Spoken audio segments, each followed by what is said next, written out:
J'ai longtemps connu le bénévolat dans ma famille parce que ma mère s'est lancée dans le bénévolat. Donc j'ai un peu baigné dedans et je pense que c'est important. Et puis l'envie d'aider les autres, de dire moi... j'ai peut-être une situation quand même assez confortable dans ma vie, mais je pense que c'est bien de connaître un petit peu tout le monde, le mélange, parce que ça permet, quand on connaît, après, on voit les choses différemment. Le fait de connaître, ça ouvre l'esprit, et je pense que ce serait bien que beaucoup donnent un peu de leur temps aux autres. Le bénévolat, c'est toujours bien, parce que ça apporte un plus dans une association.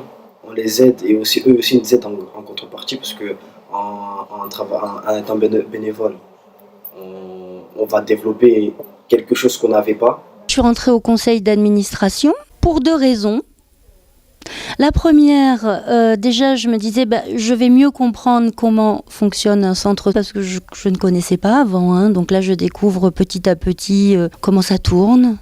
Et la deuxième, c'est que ça fait 3 ans que je suis là et je me suis beaucoup attachée au centre et à tous ceux qui le font vivre parce que je trouve que c'est un endroit magnifique de partage, de réflexion. Et je me suis dit que si je pouvais dans la limite de mes possibilités aider un peu, pourquoi pas. J'ai voulu rendre tout ce que la Mosaïque ils ont fait pour moi étant petit, en faisant partie du conseil d'administration. Donc je fais partie intégrante de l'association. En tant que centre social, ce qui nous intéresse aussi, c'est comment on fait pour que nos jeunes avec qui on travaille à partir de 12-13 ans puissent s'investir encore plus officiellement dans leur quartier, dans leur ville, à travers notre CA. Ce serait bien que la génération là qu'on est en train d'aider, à qui on fait des activités, on fait faire des sorties, ils viennent aussi, ils s'engagent dans l'association pour donner un coup de main, pour aider les générations à suivre. Ce serait bien ça. Et on a la chance cette année d'avoir 2 jeunes qui sont entrés dans le CA, 2 jeunes majeurs. C'est des jeunes avec qui qu'on a accompagné, c'est des jeunes qu'on a accompagnés depuis qu'ils sont adolescents. Du coup, pour nous, c'est, j'allais dire une victoire, non, mais c'est une satisfaction parce qu'on se dit ça marche ce qu'on a fait. Et alors ça va pas marcher pour tout le monde, mais ça marche pour certains.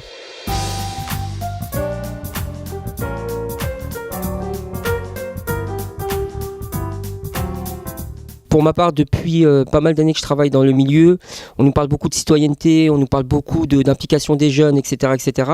Mais après, quels sont les outils pour, comment on les accompagne, avec quel partenariat, c'est hyper compliqué parce que, en plus, on se rend compte que dans les quartiers, même au-delà des quartiers, c'est d'impliquer des jeunes ou des habitants dans une notion de collectivité entre guillemets.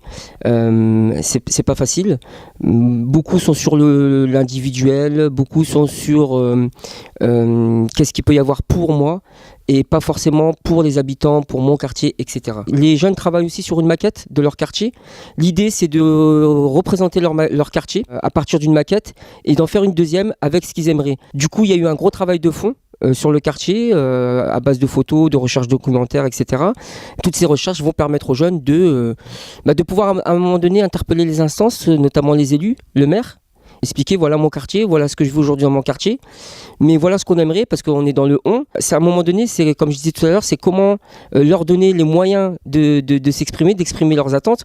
Donc la journée du samedi organisée par le Vieux Moulin, c'est un très bon outil. Je le dis parce que ça paraît évident, mais il n'y en a pas beaucoup en fait d'espace pour ces jeunes-là.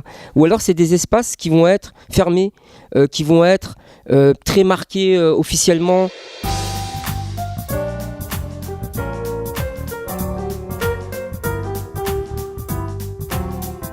Je pense que les enfants sont l'avenir de nos sociétés. Et c'est vrai que j'ai beaucoup de plaisir à leur apprendre à lire, à s'exprimer, vraiment. Et je me dis que quelque part, on essaie un peu d'atténuer l'injustice sociale, voilà. Parce que c'est tellement important, l'école. Et partir à l'école sans rien comprendre, c'est trop dur, je pense. Pour moi, c'est ça surtout. C'est ce qui m'a fait commencer l'aide aux devoirs ici. Ça a été plus facile de m'intégrer puisque je ne parlais pas très bien français. Donc j'ai commencé à parler français avec l'école, mais surtout aussi les aides aux devoirs qu'ils nous faisaient faire le soir après les cours. Ils ont aussi aidé ma mère à parler français, parce qu'elle ne parlait pas aussi au début. Il y avait des aides pour les parents.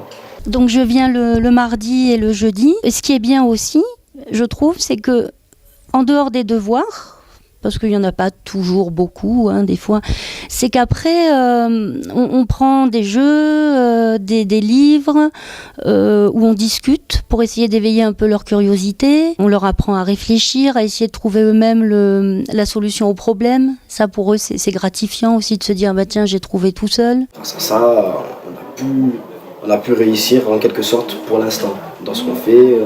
Chacun d'entre nous est content et on remercie l'association parce qu'en plus ils font beaucoup de choses pour nous et c'est pas encore fini.